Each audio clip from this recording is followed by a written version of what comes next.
Welcome to be the latest news with the true fact. Election update के episode 16 में आप सभी लोगों का स्वागत है। आज हमारे साथ सैयद सरफराज हाशमी साहब मौजूद है, जो कि जेडीएस के लीडर है और मूवमेंट ऑफ जस्टिस के प्रेसिडेंट है बीदर के। सर, आपका स्वागत है हमारे चैनल पर।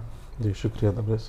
सर, सबसे पहला क्वेश्चन तो बीदर की पब्लिक में ये है, क्या 2023 के असेंबली इलेक्शन में सैयद सरफराज हाशमी इलेक्शन कॉन्टेस्ट करेंगे बीदर नॉर्थ से? देखिए, मैं एस्पिरेंट हूँ जेडीएस से, ओके, और मेरी ख्वाहिश है कि मैं इलेक्शन लड़ूं, लेकिन मेरी सियासत का मकसद ये नहीं है कि मैं पावर ही होना मेरे को। इंशाल्लाह ताला अगर मौका मिलेगा तो ज़रूर इलेक्शन कंटेस्ट करूँगा, लेकिन सियासत का मकसद क्लियर कट ये है कि अपनी कम्युनिटी, अपने शहर, अपने देश, अपना मुल्क के लिए मैक्सिमम जो कर सकते हैं वो करने के लिए। सर, आपने अभी कहा आप एस्पिरेंट है, मगर जेडीएस ने तो अपनी लिस्ट जारी कर दी है जिसमें रमेश सोलपुर साहब यहाँ से एमएलए कैंडिडेट है, तो अब आप एक्सप्लेन करें। देखिए, रमेश सोलपुर साहब एक अच्छे आदमी हैं, क्वालिफाइड आदमी हैं और मेरे लिए एक भाई के जैसे है और हमेशा उनका एक नेचर भी है और ट्रू सेक्युलर आदमी है रमेश पटेल। और हमेशा मेरे को जो है, हमेशा अपने बड़ों के जिस तरह वो मशवरा और गाइड करता है वो है। और मेरे को ये मालूम है कि अगर रमेश पटेल इलेक्शन कंटेस्ट करेंगे तो हम उनका साथ रहेंगे, अगर मैं इलेक्शन कंटेस्ट करूँगा पार्टी से तो वो मेरे साथ रहेंगे। तो मतलब आपके हिसाब से ये लिस्ट चेंज होने वाली है? लिस्ट तो अभी फाइनल लिस्ट नहीं है, तो देखिए एस्पिरेंट को हमेशा लास्ट मोमेंट तक एक्सपेक्टेशन रहता, तवक्को रहता, वैसा मेरी भी तवक्को है आखिरी तक। और मैं पार्टी से जुड़ा हुआ आदमी हूँ और पार्टी से जुड़ने की वजह है लीडरशिप से मैं मुतासिर हूँ, सेटिस्फाइड हूँ, पार्टी से सेटिस्फाइड हूँ। और मैं रमेश पटेल हो या इवन अगर अजहर भी अगर इलेक्शन कंटेस्ट कर रहा तो बिल्कुल मैं उनके लिए भी काम करूँगा। सर, अगर आपको जेडीएस से टिकट नहीं मिलती है लास्ट मोमेंट तक, तो उसके बाद आपका क्या होगा सर स्टैंड?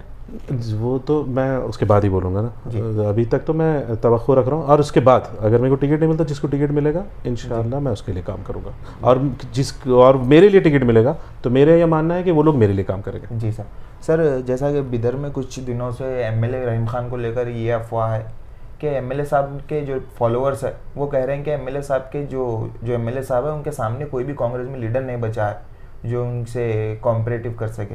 इसके बारे में आप क्या कहेंगे? पहली बात तो क्या है मालूम कि कांग्रेस में जो है एमएलए साहब, हाँ ये बात हकीकत है कि रहीम खान साहब जो हैं वो कांग्रेस के अंदर की लीडरशिप भी ख़त्म कर दें और शहर के अंदर की भी लीडरशिप ख़त्म कर दें। स्पेशली माइनॉरिटी मुस्लिम बैकवर्ड में कोई लीडर्स बचे नहीं, और अगर जो हैं लीडर्स उनको कहीं ना कहीं उनकी फेस वैल्यू ज़ीरो करके उनको बदनाम करने की कोशिश कर रहे हैं, या फिर किसी लीगल या पुलिस वालों के थ्रू या किसी के थ्रू प्रेशराइज कर रहे हैं। और एक अफवाह भी है, जैसे कि मेरे बारे में ये बोला जाता है कि मेरे पास पैसे नहीं है इसलिए मैं इलेक्शन कंटेस्ट नहीं करूँगा, जबकि मेरा सियासत का मकसद मैं पहले भी बताऊँ और मैं सब जितने लोग मेरे को जानते हैं उनको ये मालूम है कि मैं सियासत किस लिए कर रहा हूँ, क्योंकि मेरा अपना प्रोफेशन है और अपने प्रोफेशन होते हुए भी मेरी एक ख्वाहिश है, मेरा एक जज्बा है मेरे लिए, मेरे पास कि मैं कुछ करना है अपने लोगों के लिए, जिन कम्युनिटी में जिस लोगों में मैं रहा हूँ, जिस शहर में रहा हूँ उस शहर के लिए कुछ करना है, और उसके लिए मैं इंशाल्लाह ताला हमेशा करूँगा, वो चाहे टिकट हो या ना हो। जहाँ तक रहीम खान साहब का बोलना है कि लीडरशिप उनका कंपैरिजन ही है, तो अल्लाह का शुक्र है कोई कंपैरिजन नहीं है, क्योंकि उनका कंपैरिजन कर भी नहीं सकते, क्योंकि सम टाइम मैं ये फील करता हूँ कि वो कर्नाटक की सियासत के एक आइटम गर्ल हैं और कुछ नहीं। जी सर, क्योंकि वो क्या बोलना चाह रहा है वो समझ में नहीं आता। और एक चीज़ मैं बोलता हूँ, आदमी बेवकूफ़ होना अलग बात है, आदमी बेवकूफ़ी का ड्रामा करना वो एक अलग बात है। ये ड्रामा कर रहे हैं, बिल्कुल ड्रामा करता है, क्योंकि कैसा जामपाड़ को जापान बोलना, जॉब मेला और कैंपस सिलेक्शन जो होता है उसमें कंपैरिजन, मतलब उसको एक बराबर बताना, वो कैसा है, वो रियलिटी शो से इंस्पायर है। रियलिटी शो में टैलेंट एक तरफ हो जाता है और वो जो सबसे ज़्यादा बेवकूफ़ रहता है, जो सबसे ज़्यादा गरीब रहता है, उसको वोट ज़्यादा पड़ता है। वो स्ट्रैटेजी पे ये वर्कआउट कर रहे हो।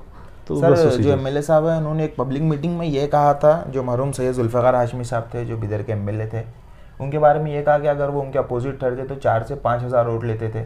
इसके बारे में आपका क्या कहना है सर? मैं जिस वक्त ये लफ्ज़ बोले थे, ये बात बोले थे, उसके दूसरे दिन हम लोग बात किए थे। देखिए, रहीम खान से हमारी कोई पर्सनल दुश्मनी नहीं है, ओके, ऑन द आइडियोलॉजी को लेकर और वर्क को लेकर। जो आदमी एमएलए है उसका एक विजन होना चाहिए, एक मिशन होना चाहिए। एमएलए साहब या एमएलए साहब के जितने भी वो भक्त साथ में रहते हैं, जो भी फॉलोअर्स हैं, उनसे 5 काम पूछिए क्या है जो उनका एक रिमार्केबल काम है। कोई काम नहीं है। और ये इस तरह की बातें करके क्या है मालूम है, ये मैं बता रहा हूँ ना आपको, ये होना बोल के जानबूझ के अपने आप को बेवकूफ़ बताता है। ये सबसे होशियार आदमी है। और एमएलए का काम देखिए मैं वही बता रहा था कि एमएलए से मेरी ज़ाती दुश्मनी इसलिए भी नहीं है कि हम जब भी काउंटर करते हैं, अपोजिट उनके जाता है, तो ये जाते हैं कि वो अपनी ड्यूटीज़ से छोड़कर गुत्तेदार जो है, कहीं रोड का इनाग्रेशन होता है, गुत्तेदार को फूल शॉल पहनाते हैं, इन्हों ड्रामा करके स्केल लेके जो है रोड का मेजर करते हैं। तो ये सब ड्रामा है। और रियल इस्टेट में इन्हों किंग है, तो फिर एज ए एमएलए होते हुए इनका अचीवमेंट क्या है? क्या इन्हों आज तक कोई कॉलोनी बनाए? ओके, किसी भी जो बिलो पावर्टी लाइन में होते हैं या जो भी गरीब गुरबा होते हैं, या जैसे कि 94 में जुल्फ़िकार हाशमी साहब क्या करते थे? बोलने की वजह क्या थी सर सैयद जुल्फ़िकार हाशमी को लेकर ऐसा कहने के पीछे की वजह क्या थी? तो वो ये है कि देखिए जो मरहूम हैं उनके बारे में उनको कहीं ना कहीं कुछ रुस्वा करने वाली बात है। देखिए रुस्वा तो हम भी हुए उस बातों से, और उसका काउंटर तो मैं इंशाल्लाह ताला हम इलेक्शन में करेंगे। ओके, और उसके काउंटर में हमारे पास बहुत सारी चीज़ें हैं, इंक्लूडिंग मैं उस टाइम पे भी बोला था, वीडियोस भी है मेरे पास, और ऐसे वीडियोस हैं शायद शहर शॉक हो जाएगा वो देखकर। तो वो बिल्कुल बिल्कुल उनके हैं, उनके लीडर्स भी बहुत चीज़ें हमारी, उनके अपने पार्टी के भी लोग हैं जो हमारे को बहुत सारी चीज़ें दिए। मटेरियल इलेक्शन तक वेट करेंगे? इलेक्शन तक तो वेट करूँगा जी सर। एमएलए साहब ने और एक चीज़ ये कही कि 70 साल की हिस्ट्री में जो 60 करोड़ का बजट आया है बिदर में, वो अब तक भी कोई भी एमएलए नहीं लाए थे। खुद एमएलए साहब की जो पार्टी है कांग्रेस, उनके जो दिग्गज लीडर हैं, उन्होंने बोल रहे हैं 70 साल में आज तक कुछ भी काम नहीं हुआ, बिहार से ज़्यादा यहाँ का जो वो है, जो इनकम सोर्स ऑफ इनकम है कम है, और इकोनॉमिकली बैकवर्ड है, बिहार से ज़्यादा बैकवर्ड है। वो उन्हीं के पार्टी के एमएलए बोले, तो फिर वो वहीं पे कॉन्फ्लिक्ट है ना? जी सर। हाँ, क्योंकि उनके इक्वल में जो लोग आते हैं एमएलए साहब के, वो उस लेवल के लीडर्स ये बोले कि बिहार के बराबर बिदर हो गया जी। तो फिर ये 14 साल में छुआ बोल रहे थे ना वो, तो फिर 70 साल और 14 साल ये क्या बोलना चाह रहा है, वो उनके ही कॉन्फ्लिक्ट है। मतलब आपके हिसाब से बिदर में डेवलपमेंट हुआ या नहीं हुआ सर? डेवलपमेंट तो देखिए हम लोग क्या हो गया मालूम है, आम अवाम दो पार्टियों की भक्ति में परेशान है जी। ओके, और अपने लिए अपने काम के लिए, अपनी जो हमारी जो डेमोक्रेसी है उसको एंजॉय करने के लिए, या उसका जो बेनिफिट है उसको लेने के लिए वोट नहीं कर रहे। हम दो पार्टियों में बटे हुए हैं और दोनों भक्ति में वोट दे रहे हैं, उसकी कोई वजह नहीं वोट देने की। कहीं ना कहीं मेरे को ऐसा लगता है कि हम इमोशनल होके वोट इसलिए दे रहे हैं ताकि सामने वाले की जो माशियत है उसमें इजाफा हो, उसकी कारों में इजाफा हो, उसके फार्म हाउस में इजाफा हो, और उसके शौक़ में इजाफा, बस उसी लिए वोट दे रहे हैं। हम अपने लिए क्या कर रहे हैं बोलिए? रोडों की हालत देखिए आप, अभी परसों जो 70 करोड़ वो जो बिदर उत्सव हुआ, बिदर उत्सव में जो रोड बने, वो रोड फुटपाथ से फुटपाथ तक नहीं बने, बीच में 10-12 फीट की रोड बने। अब वो वहाँ पे वैसी रोड से एक्सीडेंट में इजाफा हो गया। पहले रोड बने थे तो जिसमें चैम्बर का साइज ऊपर था, हाइट तो जो था रोड से ऊपर था, जिसमें एक्सीडेंट हो गए, कई प्रेग्नेंट लेडीज़ का मिसकैरेज हुआ उसकी वजह से। और बिदर उत्सव जो है वो एक तमाशा था, उससे बिदर की सकाफत, बिदर का ट्रेडिशंस, वो कहाँ पर एक्सप्लोर हुआ बोलिए? वो एक्सप्लोर नहीं हुआ। यहाँ पर क्या हुआ, हर पॉलिटिकल पार्टी जो है अपने इलेक्शन की तैयारी करी है। अगर वाकई में बिदर उत्सव होता तो उसमें बसवेश्वर जो है, महान आत्मा बसवेश्वर जो है, वो एक हिस्टोरिकल पर्सनालिटी है। उनके बारे में क्या बताया गया बोलिए? गुरु नानक के बारे में क्या बताया गया? हजरत महमूद गांव के बारे में क्या बताया? उर्दू के बारे में भी कई सारे लोगों ने कहा कि उर्दू को दूर रखा गया बिदर उत्सव से। उर्दू नहीं, पूरी सकाफत को दूर रख दे। वो जस्ट किसी फिल्म स्टार को लाना था, अपनी पब्लिसिटी करना था। महमूद गांव की मज़ार कहाँ है? महमूद गांव का पूरा नाम नहीं मालूम। महमूद गांव एक ऐसी शख्सियत है जिस दौर में दुनिया यूनिवर्सिटी नहीं जानती थी, उस वक्त वो यूनिवर्सिटी बनाए थे। और शहर के आर्किटेक्चर है ना, वो आर्किटेक्चर की मज़ार जो है फतेहपुर सिकड़ी में है, उसके बारे में किसको मालूम है बोलिए आप? तो ना सकाफत के बारे में एक्सप्लोर हुआ, ना यहाँ का ट्रेडिशन, यहाँ का कल्चर, यहाँ के खाने, कुछ भी एक्सप्लोर नहीं हुआ।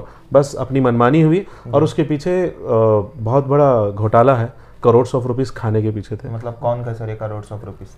जो फ्रंट लाइन के लीडर्स हैं, जो ये सामने थे, वो थे, और उसमें एडमिनिस्ट्रेशन के लोग हैं, सब मिल बैठ के। बिल्कुल, क्योंकि लोगों से जो वसूली हुई है, होटल से, बिजनेस के जो करने वाले लोगों से हुई है, और सीएमसी वालों की तरफ से फोर्सफुली जो है ट्रेडिंग लाइसेंस बनाने को बोला गया।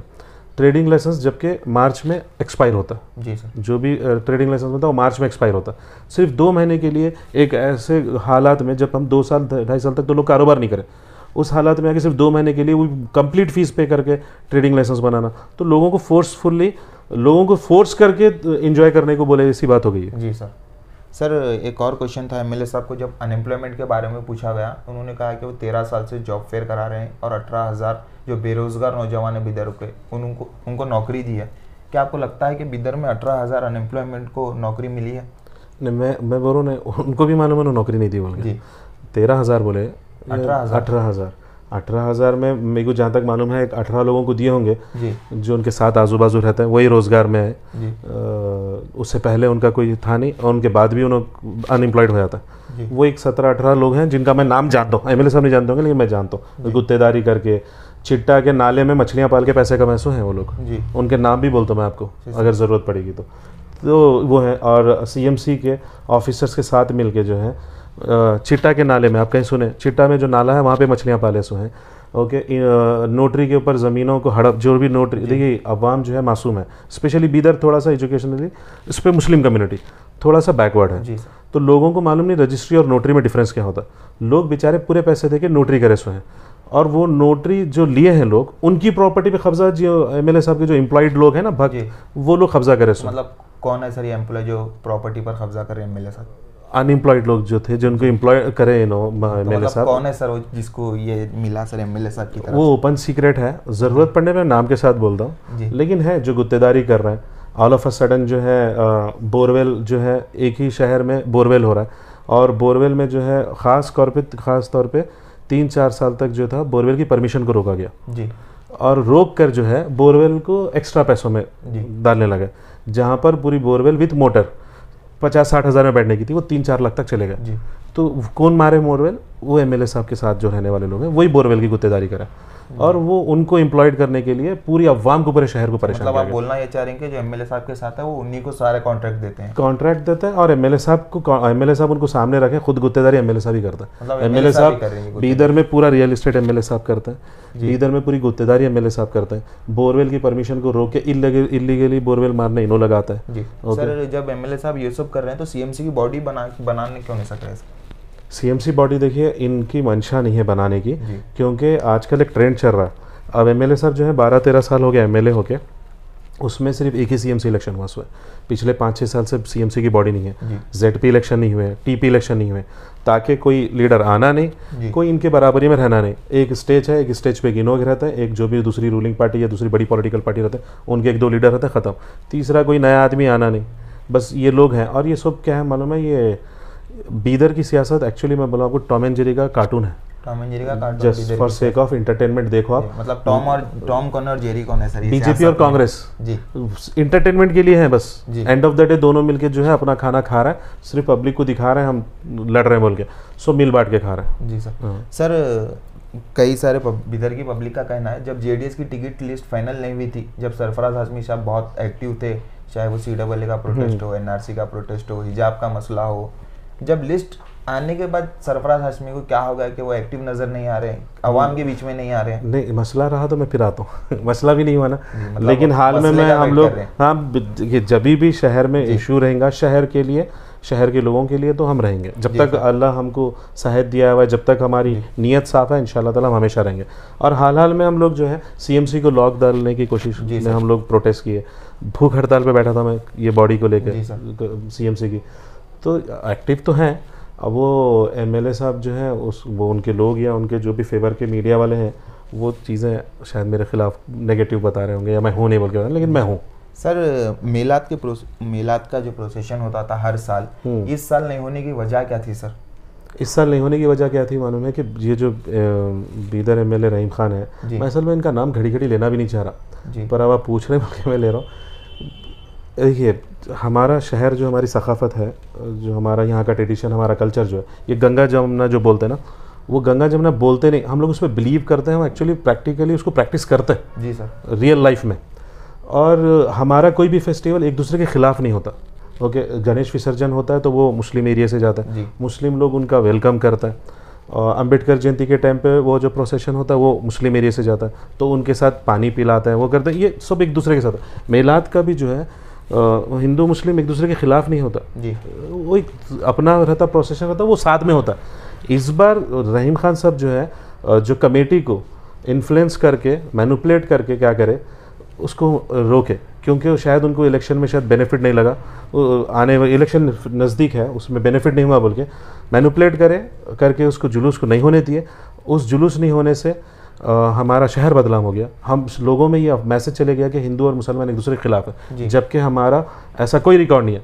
पूरे हिंदुस्तान में चाहे कोई भी माहौल हो, शहर में माहौल कभी हिंदू मुस्लिम एक दूसरे के खिलाफ नहीं है। गलत है, सही इतना ही है हमारे पास।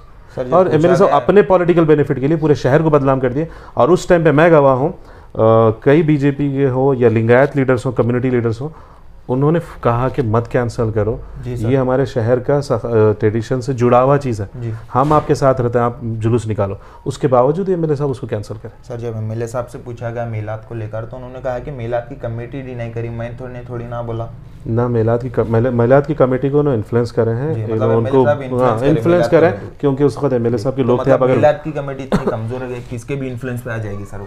आप वीडियो देखेंगे तो मेलाद कमेटी के लोग कितने हैं देखिए आप, और जो अदर्स जो एमएलए साहब के साथ जो रहते हैं काउंसलर्स वगैरह, उनकी पार्टी के जो भी लोग हैं, उन्होंने कितने ज़्यादा, वही लोग हैं वहाँ पर बैठे, वो आके फोर्सफुली उनको करे हालात, वो फला वाला बल्कि डरा के करे।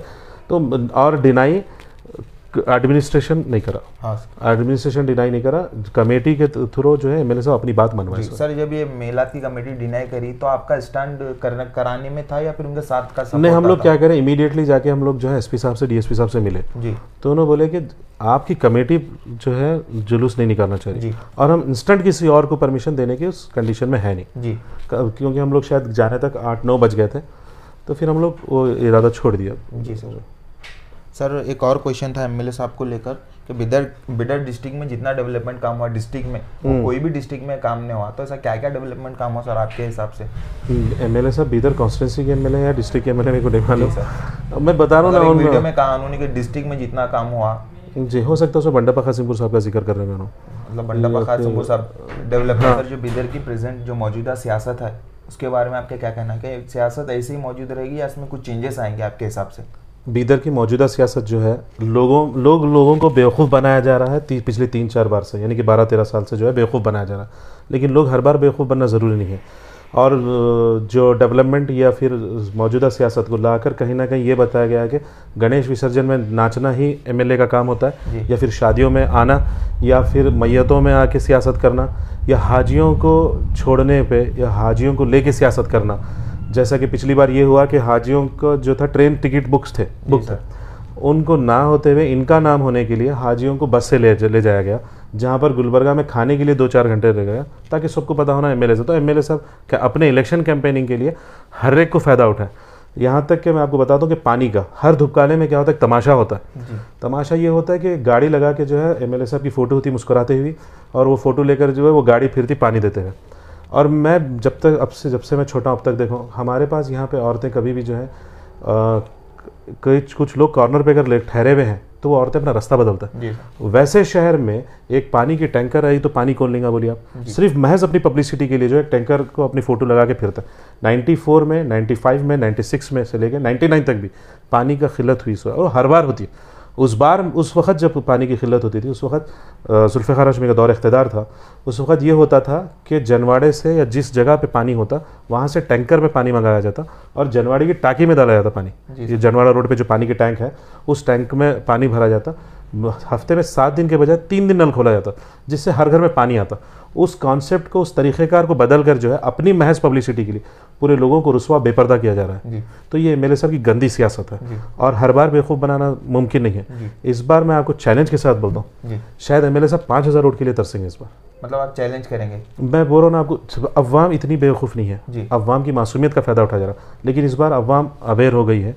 अवाम ये जानना, अवाम भी अब इंटरेस्ट ले रही है कि हमको वो पॉलिटिशियन चाहिए जो अपने मुंह में ज़बान रखता है, जो अपने विजन के साथ, एक पॉलिटिकल विजन के साथ। एमएलए साहब के मुंह में ज़बान नहीं है आपके कहने का मतलब? बेवकूफ़ वाली ज़बान है वो, जापान बोलने वाली ज़बान है, कॉलेज कैंपस और जॉब मेला को बनाने वाली ज़बान है। एक उसको कॉलेज कैंपस को जॉब मेला बोल रहा है, ओके, बिदर उत्सव में नाचने का नाम बिदर का डेवलपमेंट बता रहा है। तो इस बार जो होगा वो पॉलिटिकल लीडर होगा, लोग घर से लेकर जाएंगे उसको, इलेक्शन में ठहराएंगे, जो एक पॉलिटिकल विजन के साथ, एम्पावरमेंट के साथ, एम्प्लॉयमेंट के लेकर, और डेवलपमेंट जो हकीकी डेवलपमेंट होता है। डेवलपमेंट के मायने रोड को साल में 2 बार बनाने को रोड नहीं बोलते, साल में 2 बार रोड इसलिए बनाया जाता है ताकि अपने चमचों को जो है गुत्तेदारी दे और अपन परसेंटेज खाए। मतलब जो गुत्तेदार है एमएलए साहब के चमचे, ये कहना चाह रहे हैं? बिल्कुल, एमएलए साहब के चमचे हैं, उन्हीं को गुत्तेदारी मिल रही है। मैक्सिमम लोगों को जो है उनके चमचे हैं, और चाहे उनके से हटके कोई दूसरा भी कर रहा तो इनका परसेंटेज। एक रोड को साल में 2 बार बनाया जा रहा है। मैं आपको शहर में ऐसे कई गलियां बताता हूँ जो रोड पे रोड बना के जो है रोड का हाइट घरों से ऊपर चले गए, घर अंदर चले गए। एक घर जो होता है एक इंसान की अपनी उम्र भर का एक सरमाया होता है। इन्हों अपने परसेंटेज के खातिर रोडों को साल में 2-2 3-3 बार बनाने से लोगों के घर अंदर चले गए। जी सर। जो घर के दरवाजे थे वो खिड़कियों के बराबर आ गए, लोग घरों के अंदर जा रहे हैं। कि एमएलए साहब 5000 वोट को तरसेंगे, मतलब इसका क्या आप खुलकर बोले तो? मैं शहर में रहने वाला हूँ, शहर के बीच में रहने वाला हूँ। मेरे को मैं यह लग रहा है इस बार कि अवाम फ्रस्ट्रेट हो गए इनसे, इनके ये नाचने से, इनके झूठ बात बोलने से, जानबूझकर अपने आप को बेवकूफ़ बताने से, और वन साइडेड चीज़ें, मतलब इन्हीं के कुछ लोग हैं उन्हीं तक ही सब महदूद है जो भी है चीज़ें, इससे फ्रस्ट्रेट हो गए लोग इस बार अल्टरनेट है नहीं, मौजूद नहीं है, ये ऐसा बोलना है कांग्रेस का, लेकिन लोग घर से उठा के लेंगे उस शख्स को जो शख्स इस शहर की और डेवलपमेंट के माने कम्युनिटी डेवलपमेंट भी होता। उर्दू स्कूल, गवर्नमेंट उर्दू हो या मराठी हो या कन्नड़ा स्कूल हो, जो गवर्नमेंट स्कूल है वो दिन ब दिन कम होते आ रहा है। टीचर्स को यहाँ से ट्रांसफ़र बसव कल्याण से दूर किया जा रहा है, और टीचर्स में मैक्सिमम फीमेल है। ओके, वो फीमेल टीचर्स जो हैं सुबह में 7 बजे घर से निकलते हैं तो रात के 9 बजे आता है। तो वो टीचर्स को वहाँ ट्रांसफ़र करने के बजाय स्कूल को इम्प्रूव करो, एडमिशन्स में बढ़ाओ। एडमिशन कम क्यों हो रहा है उसका रीज़न मालूम करो, वजह मालूम करके टीचर्स को यहाँ पे जब स्ट्रेंथ होगी तो टीचर्स का ट्रांसफ़र नहीं होगा। लेकिन फिर डेवलपमेंट कैसा बोलिए कि है सो मौजूदा स्कूल बंद हो रहा है, और सिंगारबाग का स्कूल और राजाबाग का स्कूल का सिर्फ परसेंटेज के खातिर जो है एयरफोर्स की गेट के पास, पुरानी आरटी ऑफिस के पास, जो मौलाना मानू के थ्रू जो स्कूल जो है वो इसमें आने वाला था राजाबाग में। जी सर। अपने परसेंटेज के खातिर, अपने मफाद के खातिर उस स्कूल को शिफ्ट करें पुरानी आरटी ऑफिस के पास, वो भी 30-40 के प्लॉट में, जो स्कूल के जो बेसिक नॉर्म्स हैं उसकी खिलाफ वर्जी है सीधा। सर क्या सरफराज हाशमी रेडी है जो प्रेजेंट एमएलए के खिलाफ पॉलिटिकली फाइट लेने के लिए? मैं तो पिछले कई साल से इनसे लड़ते आ रहा हूँ, और आइडियोलॉजी और शहर के लिए इंशाल्लाह ताला मैं बता रहा हूँ ना, मैं ये चाहता हूँ कि मैं इनके खिलाफ इलेक्शन लड़ूँ, और मेरे को मौका मिलेगा तो मैं ज़रूर इलेक्शन लड़ूंगा। जी सर। जो हिजाब का मसला हुआ उसमें एमएलए साहब ने कहा कि वो असेंबली हिला देंगे, क्या आपको कहीं पर ऐसा लगा है असेंबली हिलाई है एमएलए साहब? असेंबली हिलाने के नाम पे बुरहान जी, वो जो महमूद गांव के नाम से एक रिसर्च सेंटर बोल के खोला गया था, जिसका इनाग्रेशन लिए, फ़ोटोज़ वगैरह फुल अखबारों में, न्यूज़पेपर्स में वगैरह आया। उसके बाद वो मैलूर से आके उर्दू हॉल में शिफ्ट हुआ। उर्दू हॉल में शिफ्ट होने के लिए उसका रेंट डिसाइड हुआ, 3 एम्प्लॉइज़ रखे गए वहाँ पर एक उर्दू के नाम, महमूद गांव के नाम पे एक अखबार आया ना, एक बुक आई।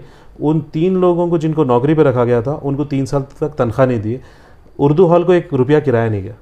तो इन्हों अपने ऑफिसर से बोल के वो उसको बहाल नहीं कर सके जी। तो इन्हों असेंबली में हिजाब के बारे में बोलता है। असेंबली में जब भी इन्हों उड़ता है, आप कभी उनकी वीडियो क्लिप देखिएगा, इन्हों उड़ते लोग हंसना शुरू करता है, इनके पार्टी के लोग, मतलब इनके पार्टी के लोग इन पे हाँ है। तो वो इनके जो लीडर्स हैं उन्होंने हिलता है जी, मतलब उनके ऊपर हंसना मतलब बिदर के ऊपर हंसना। बीदर के ऊपर भी हंस रहे होंगे क्योंकि कैसे आदमी को बीदर से भेजे, हाँ बिल्कुल, बीदर को ऐसे रिप्रेजेंट कर रहे होंगे। तो इन्हों हिजाब के मामले में आप कभी पर्सनली उनसे पूछिए कि हिजाब के बारे में मालूम क्या है उनको। जी सर। इशू मालूम रहा तो आदमी को उसका सोल्यूशन मालूम होता। इन्हों कभी शहर के इश्यूज़ पे या अवाम के इश्यूज़ पे या कम्युनिटी के इश्यूज़ पे कभी गौर नहीं करे। इन्हों सिर्फ और सिर्फ वन साइडेड, मैं आपको बता रहा हूँ, बैंगलोर में ये बात आम है कि पिछला जो असेंबली इलेक्शन हुआ उसमें पूरे 224 एमएलए में सबसे ज़्यादा अगर कोई पैसे कमाए तो बीदर के एमएलए रहीम खान साहब का, में जिनकी प्रॉपर्टी बीदर से लेके दुबई तक है। मतलब बीदर से दुबई तक एमएलए साहब की प्रॉपर्टी है? जी बिल्कुल जी। मतलब क्या ये बैंगलोर में आम है। आप वहाँ पर अगर चालुकिया होटल विधानसभा के पास जाएंगे आप, तो बिल्कुल आम और ख़ास बात है ये कि आपके बीदर के एमएलए पैसे बहुत कमा रहे हैं इस बार। जी। तो सर ये पैसा है किसका जो ये कमा रहे हैं? अवाम का पैसा है जी। जो एक से पहले जो 1000 करोड़ 1100 करोड़ का जो बजट लेते उसमें जाके आप निकालिए, आरटीआई निकालिए या खुद अपनी आंखों से देखिए, 500 करोड़ का कम नहीं हुआ, तो फिर 700 करोड़ में बंटवारा हुआ, जिसमें मेजर पार्ट जो है इनके पास है। जी सर। जो फर्स्ट लॉकडाउन था, जो कोरोना क्राइसिस चल रहे थे, ओल्ड सिटी को टोटली लॉकडाउन कर दिया गया था, इसके बारे में आपका क्या कहना है? हाँ, लोगों में वो दर्द है जी, क्योंकि पहला लॉकडाउन में जो है वो जो डिसीज़ था, वो जो उसका जो बीमारी थी वो उतनी फैली नहीं थी। लोग हैबत से, लोग जो है खौफज़दा होके कई लोग अपनी जान खो बैठे, और उस खौफज़दा का माहौल बनाने में जो है एमएलए साहब हैं, बीदर एमएलए, क्योंकि ये सिर्फ एक शहर के एक हिस्से को बंद करना, ये कहीं के नॉर्म्स नहीं थे, कहीं के रूल्स नहीं थे, लेकिन कभी नहीं बोले। जबकि लोग बेचैन होकर नई कमान के पास जाके ठहरे थे जब वो बैरिकेड्स हटा रहे थे, तो इतनी शहर के लोगों की इतनी बेहुरमती की हो कि बोले कि माँ के पेट में भी ये 9 महीने नहीं रहे सो लोग हैं बोले। तो ये हमेशा से ये है। और इससे पहले और एक मरतबा लॉकडाउन के टाइम पे ये बोले कि बीदर वाले लोग जो है महमूद गाँव को जान से मार दी बोल के। तो ये कमज़र्फ आदमी इस तरह की बात करता है, क्योंकि शहर इनको एमएलए बनाया, उस शहर के बारे में इस तरह की बात करना कि ये 9 महीने पेट में नहीं रहते, ये महमूद गाँव के कातिल हैं। तो महमूद गाँव की तारीख ही नहीं मालूम, इनको महमूद गाँव की मज़ार कहाँ है पूछ लीजिए आप। जी सर, ये पब्लिक को मालूम कब होगा सर?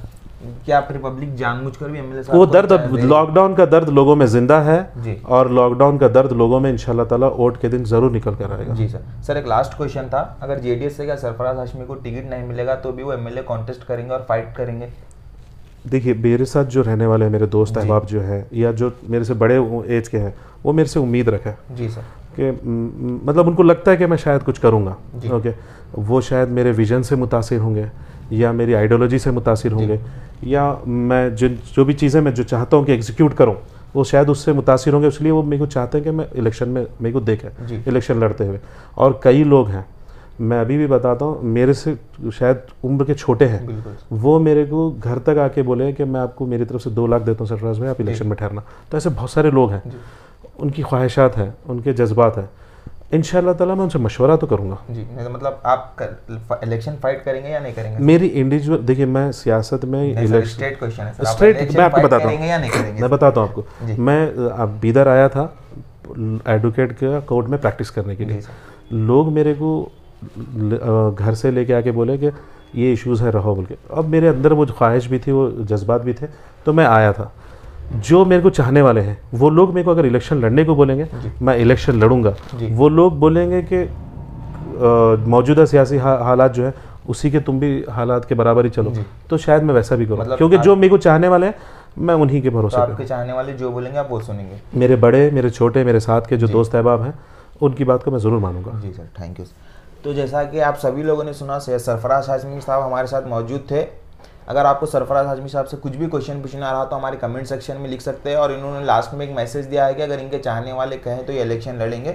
आप कमेंट सेक्शन में ज़रूर लिखिए कि ये इलेक्शन लड़ना चाहिए या नहीं। अगर सर आपका कुछ फाइनल मैसेज है बीदर की आवाम को तो आप कह सकते हैं सर। मैं बीदर की आवाम को कहूँगा, बीदर शहर जो है एक और बार एक नए इनकलाब के लिए, एक नए चेंजेस के लिए तैयार है।